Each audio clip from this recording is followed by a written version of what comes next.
Favorite parts of the show. Every week, Local 33, we highlight a veteran or current service member right here in our community. And our very own Tim Sproles joins us live in studio to tell us all about this week's hometown hero. Good morning, Tim.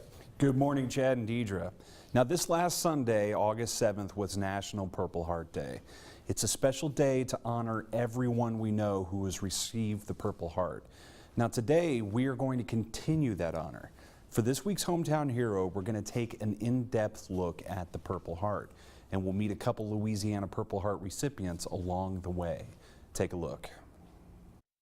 This is the Purple Heart. Service members who have received it wear it like a badge of honor. For some, this medal is also a reminder of a very bad day. Well, it's one of those awards that you really don't want to be awarded. I'm happy to have received it, but to get it, I don't want to ever go through that experience again. The Purple Heart is awarded in the name of the President to those wounded or killed by the actions of an opposing force. In some cases, it can happen right here on American soil. In a recent case, Sergeant DeMont Sheely earned a Purple Heart for surviving the 2015 drive-by shooting of a Chattanooga, Tennessee recruiting station. I definitely feel honored. It's an award that I'll wear for the Fallen Five in honor of them and also the recipients before me. The roots of the award can be traced all the way back to our very first president. We observe Purple Heart Day in the United States on August the 7th to commemorate when George Washington instituted the badge of military merit. That was back in 1782. And in 1932, started awarding the Purple Heart again, but this time for those who were wounded or killed in battle. Nearly 1.8 million Purple Hearts have been awarded to service members who have been wounded or killed in defense of our nation. We honor them because that tiny little purple medal lets us all know that this person took a bullet for me. This person has made a sacrifice for me on that one bad day. Not everyone who has been awarded the Purple Heart made it back. For those who did, they have a story to tell.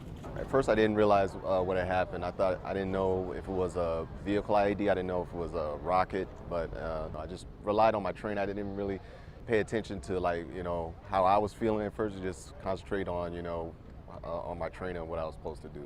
There are many Purple Heart recipients out there. Some are easy to spot and others aren't. But service members who have earned this tiny purple medal, this badge of honor, we say thank you. You're our hometown heroes. And Tim, they said it's a great honor to receive, but they would not like to not have incurred those injuries or loss of life. But still, it's nice to recognize them for what they've done. Absolutely. Well, like on a personal level, my papa, my grandpa, he got a Purple Heart, and it took him around like 3 years to kind of finally talk to me about it. He didn't even want to talk about what happened. Right. We honor them, but something bad has to happen in order to get it. Absolutely. So, but. And like we said in the story, there's so many, even just right here in our state, Millions. that earn that Purple Heart, and they've got a story to tell, and honestly, they would love to hear from people. Yeah. Sure. Just make them feel good. Absolutely. And if any family members or friends want to contact him, they can always do so. Absolutely. Yeah. Speaking of that, if you have a service member or a veteran that you would like to see as your hometown hero, be sure to send me an email at tsproles@brproud.com. Tell us their story, and we'll tell it to the community. And for those who have served and those who are currently serving, thank you for your service, and go forth and do great things. All right. Tim, thank you. Tim.